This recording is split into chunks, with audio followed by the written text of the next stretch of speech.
Hi everyone, in this video I'll walk you through how to link your Windows 10 computer with your Android phone using the Phone Link app. This makes it easy to manage calls, texts, and notifications right from your PC. Start by opening the Phone Link app. You can find it by searching in the Start menu or checking the taskbar. This is a built-in feature on Windows 10 designed to connect your PC with your phone. Next, select Android device. PhoneLink works best with Android, giving you access to messages, photos, and more.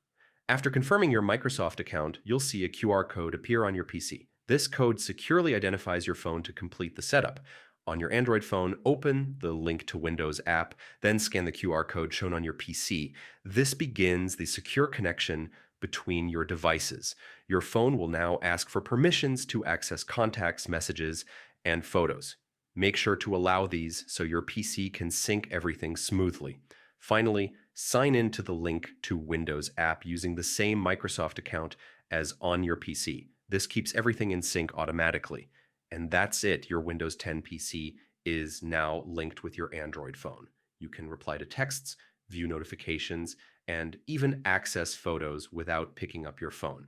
Thanks for watching, and don't forget to check out our other Windows tutorials.